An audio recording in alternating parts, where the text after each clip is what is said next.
This is the final episode of this chapter, and also the final episode of this online video course. In the last few episodes, we have learned about the 4 intonations in English. Today, we will tie up loose ends and discuss a few final interesting things about English intonation. So, let's get started.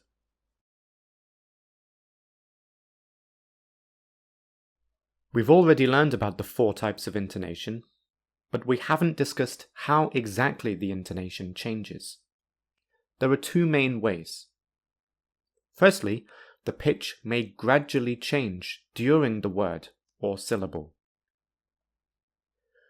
For example, when I went to the supermarket, I bought rice, noodles, vegetables, and fruit.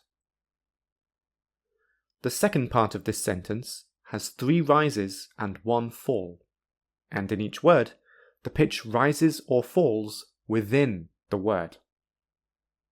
If I say each word slowly, it is very easy to hear the pitch change.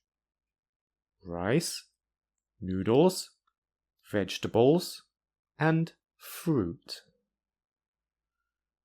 Another example is, John isn't meeting James. In this falling-rising intonation, the pitch firstly falls and then rises again during the same word.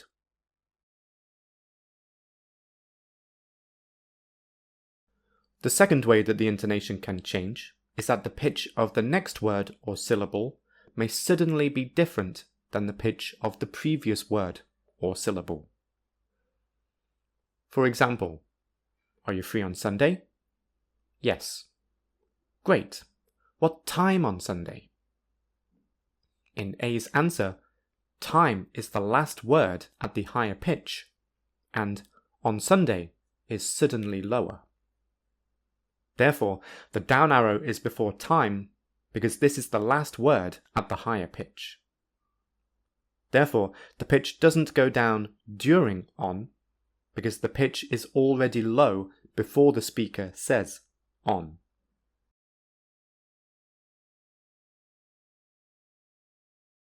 Therefore, these 2 ways look like this. In the first, you can see the gradual rise and fall, and in the second, you can see that the pitch is suddenly lower after time.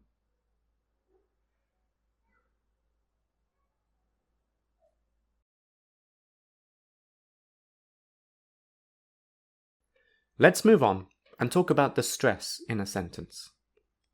We usually put the most stress on the last important word in a sentence. However, this is not necessarily the last content word. Remember that we previously learned about the 3 levels of stress in a sentence. Strong stress for emphasized words, normal stress for content words, and no stress for function words. If you say a sentence in a normal way, with nothing emphasized, then the last stressed syllable is in the last content word, because this is the last word that has normal stress. However, you can also add strong stress to the other words in a sentence. If you do this, then the intonation will fall on the word or syllable which has the most stress in the sentence. Therefore, everything after the stressed syllable will have a low pitch.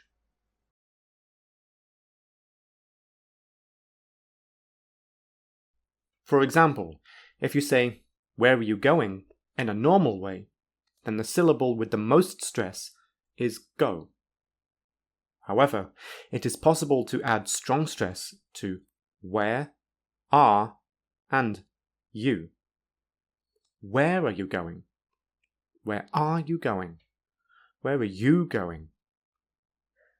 If you do that, the sentence has slightly different meanings. Another example is, they drove to school. Usually, the stressed syllable will be school, because it is the last important word in the sentence. However, if it is on they, it emphasizes that it was definitely them who went to school, not anyone else. If it is on drove, it emphasizes that they didn't walk or take the bus. If it is on to, it means that they were going to school, not from school. Therefore, the position of the stressed syllable can create slightly different meanings by emphasizing different words.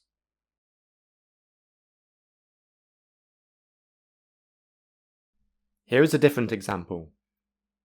I have a dog. I have 2 dogs.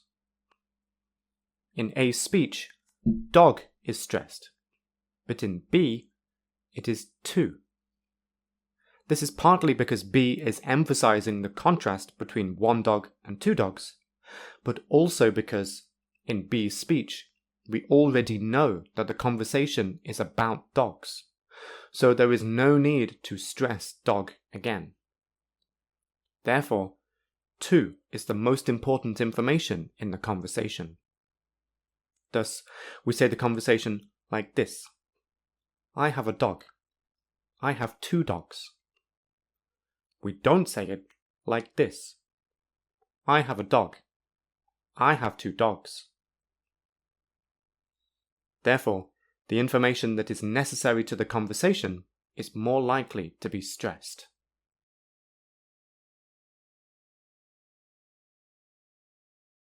Here is another example. Are you free on Sunday? Yes. Great. What time on Sunday? In A's reply, time is now the most important word, because this is new information and so should be emphasized. It would be strange to say, great, what time on Sunday? Because we already know that the conversation is about Sunday.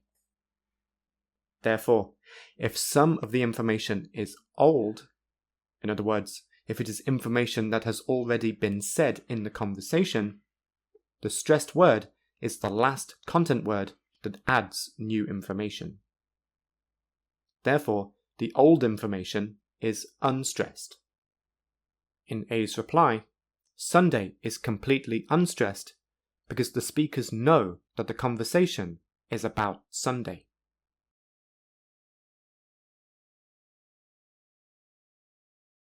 Also, the stress can move to other words when a speaker needs to correct some information. In this case, the corrected word is stressed and has falling intonation. For example, my mum and dad are coming to visit this week. No, they are coming next week. In B's reply, week is not stressed because the information that is being corrected is which week they are coming.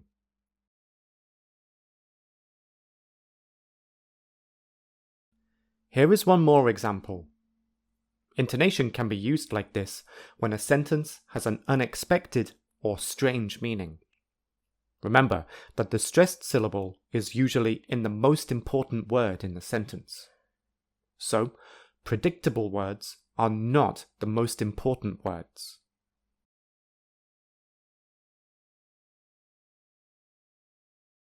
For example, we say, your phone's ringing, and the kettle's boiling.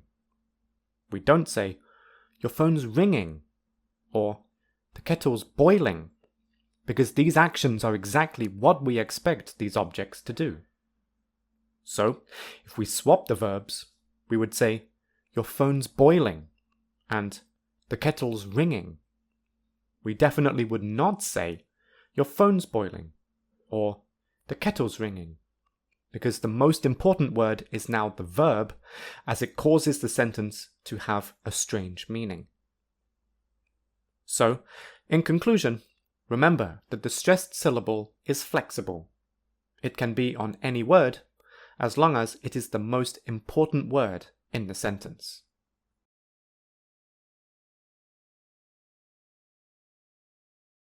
We have almost finished this chapter and this online video course. For our final activity, let's put everything that we have learned in this chapter together and show how intonation can be used to make the two meanings of a sentence clear. As we learned in episode 3.1, if a sentence doesn't clearly show the boundaries of the spoken parts of a sentence, such as by using punctuation, then the grammar can be ambiguous and the sentence can have different meanings. Thus, intonation can make it clear which meaning the speaker wants to use. To work out the two different meanings of the sentence, we firstly need to know the number of spoken parts in each meaning. Secondly, we need to know which syllable has the most stress in each part. Thirdly, we need to know the intonation of this syllable.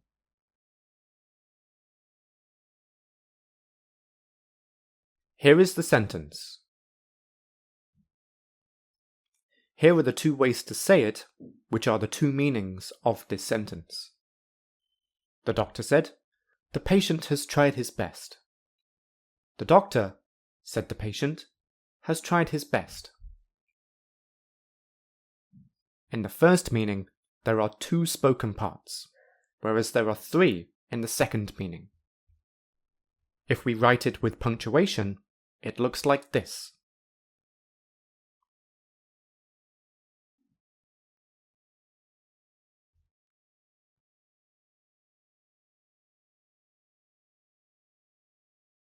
Finally, here are the two ways to write the sentence, with intonation arrows, a slash to separate the different spoken parts, and the syllable with the most stress coloured red.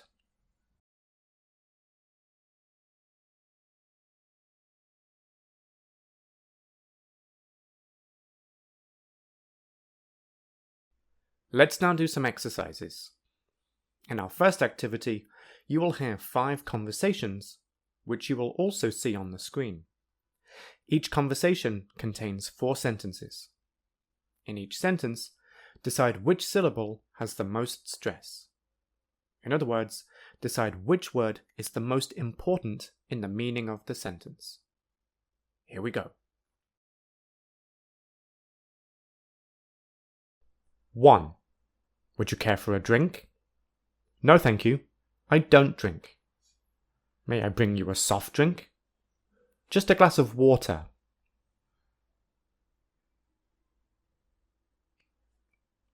2. May I help you? Do you have any evening dresses? What size do you wear? Medium size.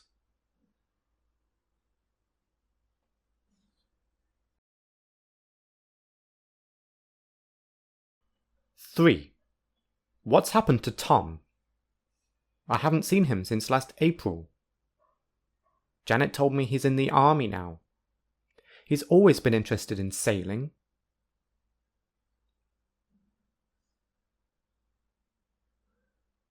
4. Where did you get your bathing suit? In the shop around the corner. Do you like it? Was it expensive? It was less expensive than the one I used to wear.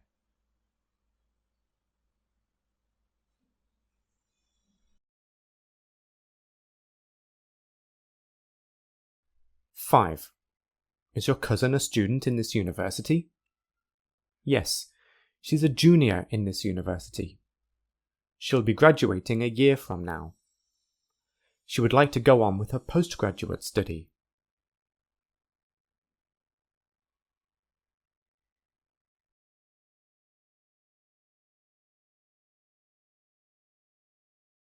Here are the answers.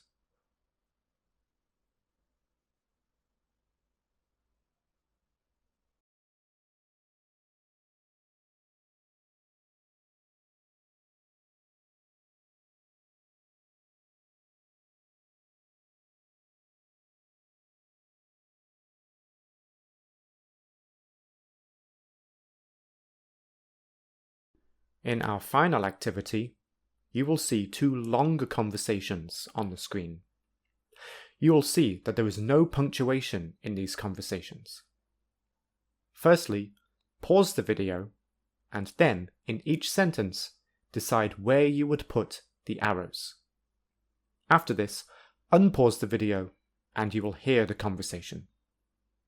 Finally, I will show you the answers. Here we go.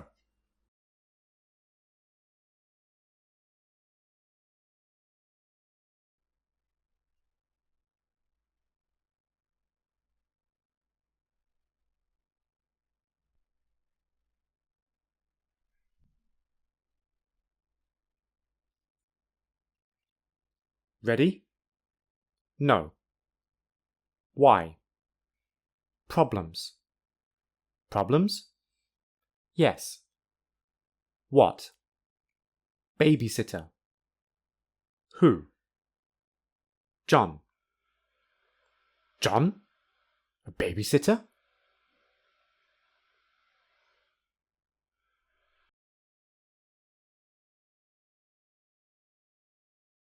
Here are the answers.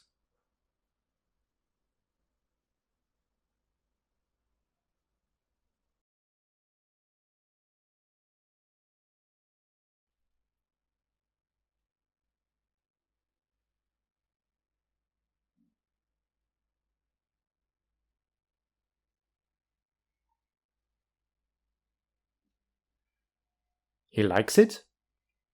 Yes. He says it's beautiful. Give him another. Give him another? We have only one left. We can order more, if you like. We can get as many as we like. Of course. We don't need to pay? No. They are presents. Presents? Free? Oh, I can't believe it.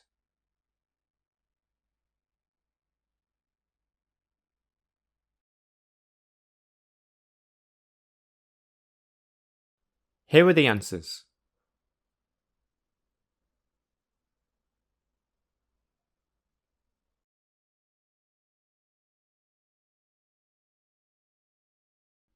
This is the end of episode 5 in chapter 3, and also the end of this course. Thank you for watching.